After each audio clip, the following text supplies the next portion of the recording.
Yes, we're going down to Terra Nova. Great. At best, it's a calculated risk. Yeah. But there's a chance. If anybody wants to stay in the moon, you're free to do so. A chance to find a place to live, to raise families, and to start again.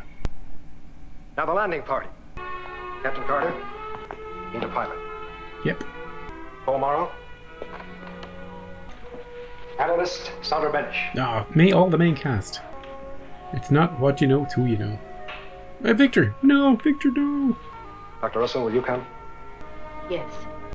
I kind of want to see it. I kind of want us to go down.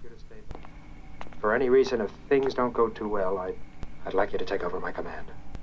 All right. Good luck, John. Those guys from Eagle 1, they're still unconscious, right? Because of the whole lightning situation? On the way back from orbiting the planet? Don't worry about those two. Oh, I wouldn't touch him. Come on, he's antimatter man. Now he's faded into nothingness. 20 seconds to take off. John, something very serious. What's happened? 16 seconds. His body's vanished. Vanished? John, abort the mission. On what grounds? Lee Russell's warning. 7 seconds. On what grounds? And antimatter. The risks are tremendous. What do we do, Commander? What do we do? John, please. Sorry, Victor. Yeah. We'll just have to face those risks. Great. John, you're a madman. He's smiling. Smiling. On what grounds? Hilarious. Ooh.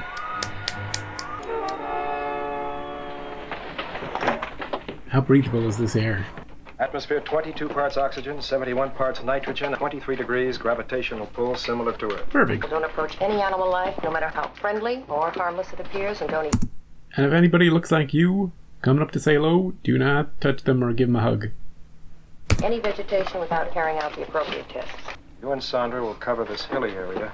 Helena and I will take this wooded area to the left. Right. Carter, You stay here. you'll leave it under no circumstances. The rest of us will rendezvous back here at 1800 hours. Well, here we go. Let's get out there. This looks like Star Trek. Hey, Commander. Good luck. Thank you, Carter. Oh, wow. Lots of plant and animal life. Lots of parrots. Can we touch him, Doc? Commander, water? Let's find out. Sludge water. My favorite. We didn't bring anybody expendable on this trip. Not a single person. Beep. No impurities. Have a drink on me, John. The water's good. Will you join me? I'd be delighted. Everybody's so happy. Clear, fresh water. Okay, how about this? Edible. Nice. Main mission standing by. Oh, what's that, Jim? Paul, how you doing? No dangerous elements so far. Okay, Paul, keep in touch. It's like a Garden of Eden. Uh-oh. Come in, Alpha. John, we got trouble here. Computer shows all atmosphere seals are weakening, including the plastics on your Eagle. Carter, what's your situation? Insulation's beginning to act up a bit. Doesn't seem serious, Commander. What do you mean, act up a bit? Maybe not, but I'm recalling the landing party. Helena, we're going back to the Eagle. Paul, you and Sandra head back to the Eagle. But, sir. Do as I say. We're in the middle of something, Commander. Carter? Commander, I got smoke pouring from the instrument panel. We can't take off with All the seals on the ship are melting. We can't do anything. Carter, get out of there! We got no way back. We're on our way, let's go. We can't lose Carter. Paul, Sandra, quickly! What the hell was that? This laser exploded. Paul! He's dead. Oh, we can't lose Paul. No, what? No. We're just gonna kill off all the cast. It's okay. I cannot see. She's blind. Well, this is a death planet. This is worse than the one in the apple. Carter! Come in, Alpha. This is Conan. John, the situation here is deteriorating rapidly. Eagles have gone in various areas. The moon! Evacuated. John! The moon is burning. It's gone. What kind of nightmare world is this? At least we know it's all going to be undone. Somehow.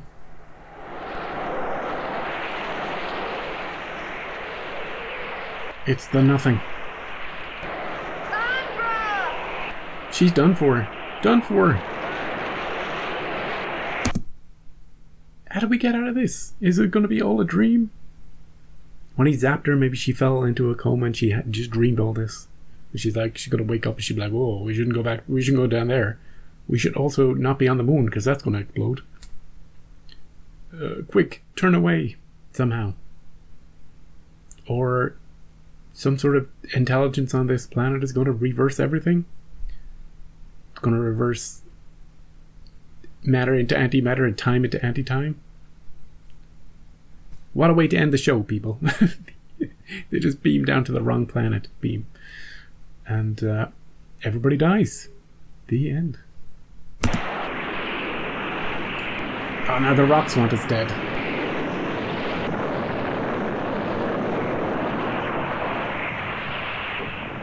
Oh, she's buried. John's dead too.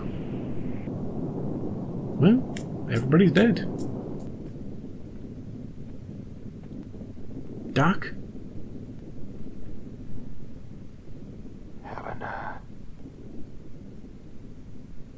We almost made it. You and I. Oh, John.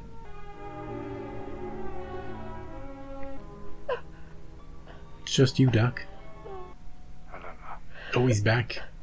Her husband's back. Helen. You. Tried to stop you coming here. Help me, please. Can you please.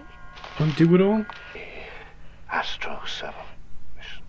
Close orbit around Jupiter. Yeah, Jupiter. We were affected by unknown form of radiation, I suppose. I suppose. Transformed us, scattered us into deep space. Ended up here on this planet. But you died. Nobody dies. Matter never dies. Right, so we can undo it, right? I'm the image in the mirror. The opposite of myself, Antimatter. He's left-handed now. if you like. That's why you must leave now. It'll get worse, much worse. How does she leave? You must leave now. How? I'll give you the strength. Click her heels together 3 times. There's no place like Moonbase Alpha. See what you want to see. She's gonna bring everybody back with her mind. No, it's not the time for music yet. Not till she's back on Moonbase Alpha. You're alive!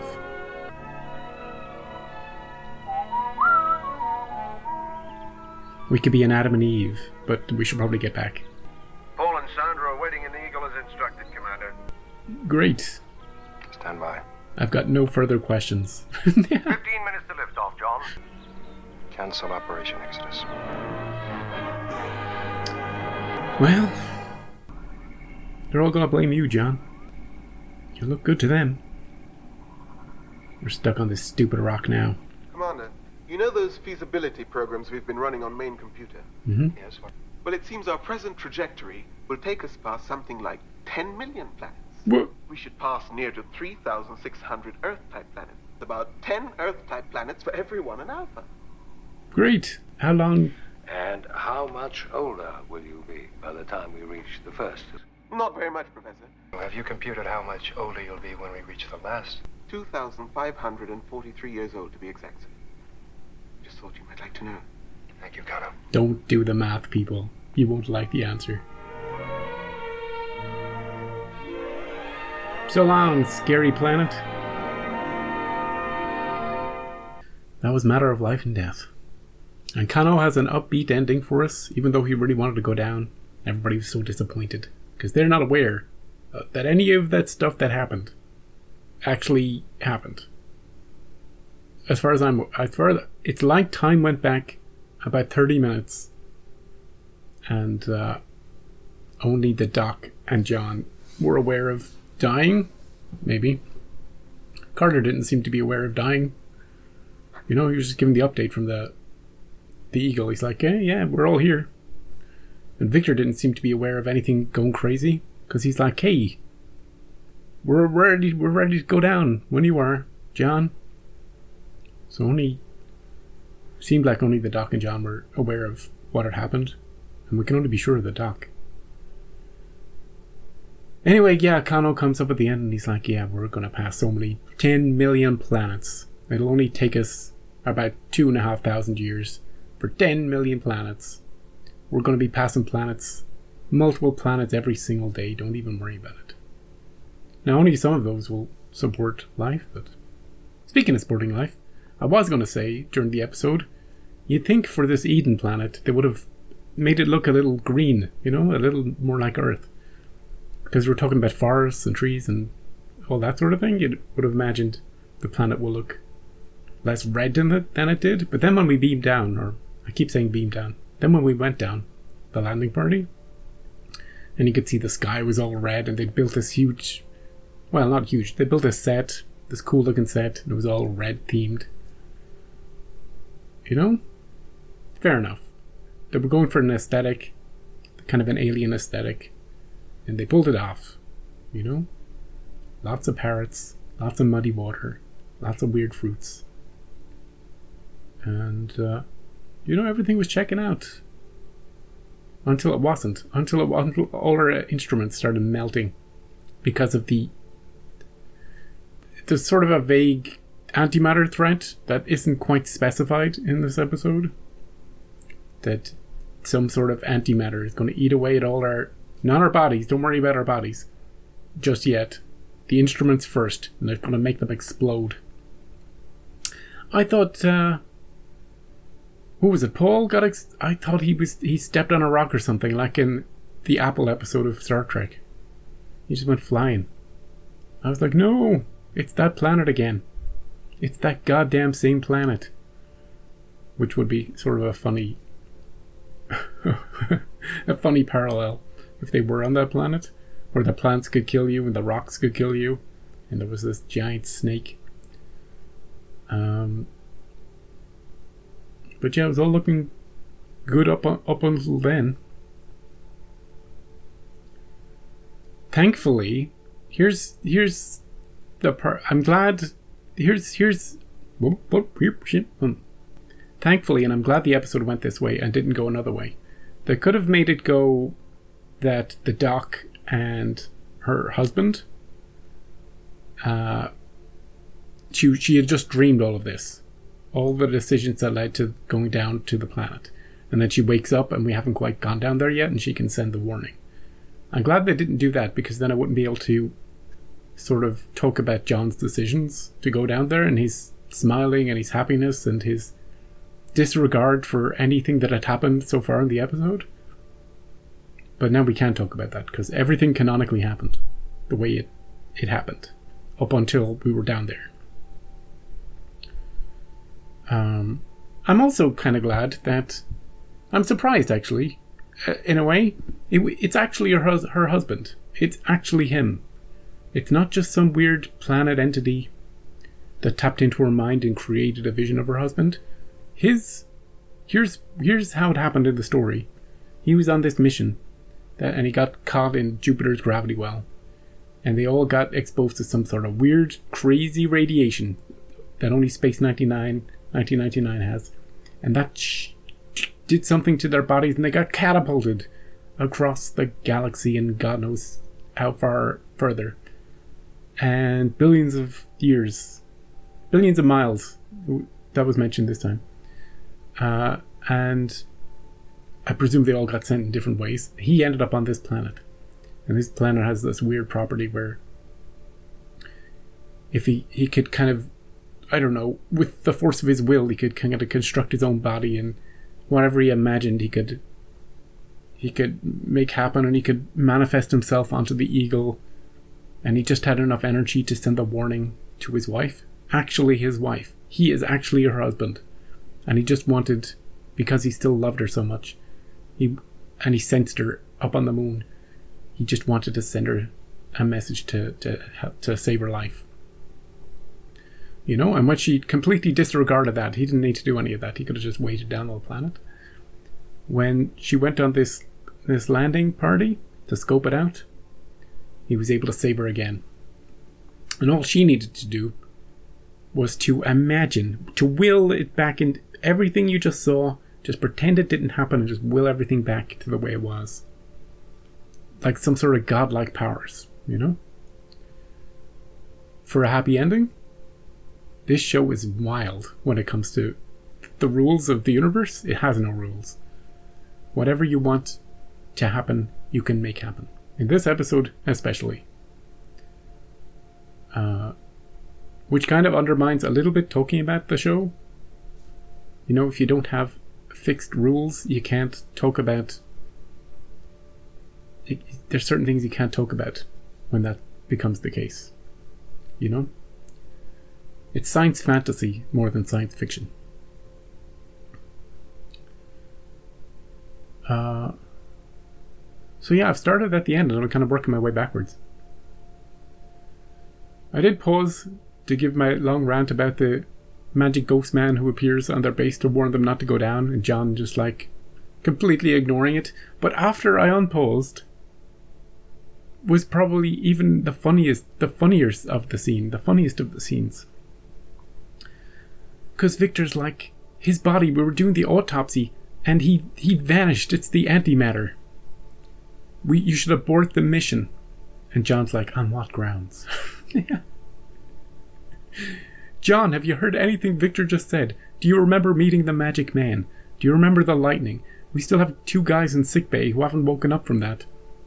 And the only thing we know about this planet is a spooky warning we got from one of your colleagues' dead husbands. And nothing about that is giving you any pause whatsoever about the mission. No? He must really hate being on the moon.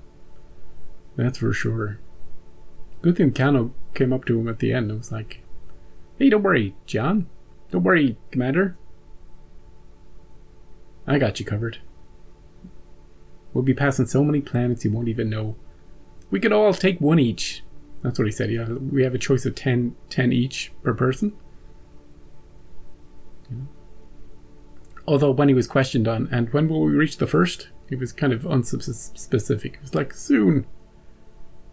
You know? Sooner than you might think. Maybe next episode. Depends on what order you watch these in.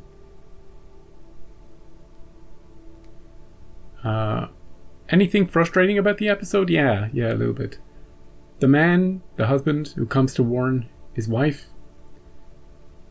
It's a TV thing. Very, very slowly drip feeds her the warning.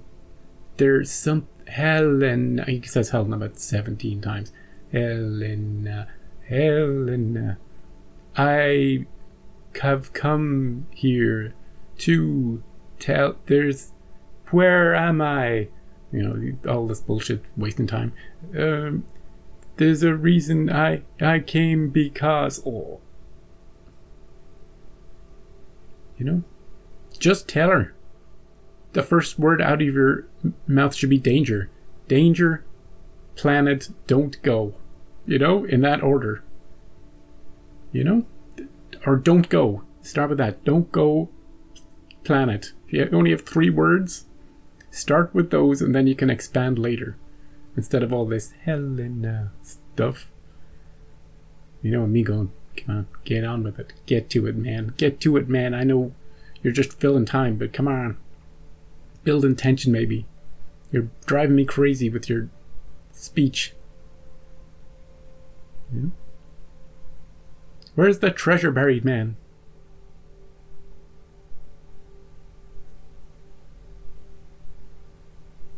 And the doc, to her credit, actually, now that I think about it, I was going to criticize her. I still will criticize her, even though she's absolutely right. She's certain that this man is her husband, even though he's not acting anything like her husband. How do we know he's not acting like her husband? Because he's talking gibberish. Because he keeps repeating her name. Because he's not forming sentences. Because he's, no matter who he was or what he was, we know, she knows, that he wasn't like this. You know? unless she's seen him a lot on death's door, then she can't be sure that this man is her husband. Especially given the evidence. She doesn't know the evidence, but the death-life thing, with his body. He was more alive when he was close to her and less alive when he wasn't. But turns out she was right. It was her husband. She was exactly right. She just had this instinct, this gut instinct. She was 100% sure, and it turned out to be right. But I'll still criticize it because I can't know that, Doc. Everything about it seems shady. How did your husband magically appear on the Eagle? What is it about his behavior that, he looks like him, but what about his behavior makes you feel like it is him?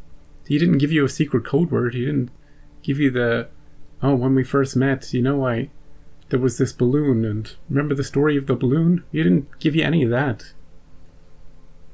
I put it down to, I was going to say, we don't have enough time to build that sort of dialogue into the episode.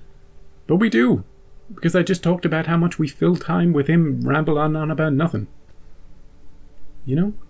Instead of, we could have used that time for him to establish his identity, but then we'd be wondering even more why he wasn't warning us. The thing is, what can he say? Well, he could just say the planet's dangerous. I exist in some sort of weird energy form, can only form this proper matter for a little bit, and then I'll be gone again. It's real dangerous down there. The rocks try to kill you. All your instruments will start fritzing. And don't even talk about the moon. The moon will explode if it gets too close. How do we avoid that the second time round? Don't ask questions. It's a science fantasy. You don't get to ask questions. That was just, an illusion. Her husband projected into her mind on the planet. Now you've seen what might happen. Go and tell your people not to come. I enjoyed this one a lot. I enjoyed this one a lot. Because it had so much to talk about. So much to make fun of, in a way. I'm just glad John has advisors. I'll be watching John now and his decisions in future episodes. I'll be giving him a very careful watching eye. Is that even English? Just make sure because he's been a little sus, let's just say, the last couple. Next time, we've got Ring Around the Moon. Ring Around the Moon. Saturn has rings. The moon doesn't, though. So, it could be imagine if it was a different moon.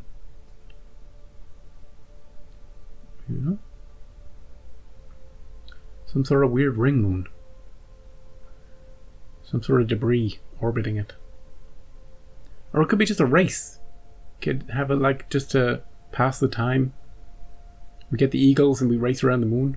Call it a ring around the moon and place bets. Computer can give us the odds. Just add some fun.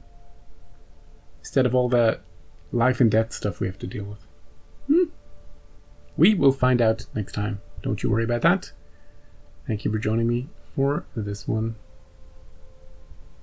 And you knew at the start of the episode, when Eagle 1 was up, returning from a planet, and Carter was on the moon base, something was going to happen to those guys up there. And I don't think they woke up. They're still in sickbay. Maybe we'll see them next time. And I will see you next time.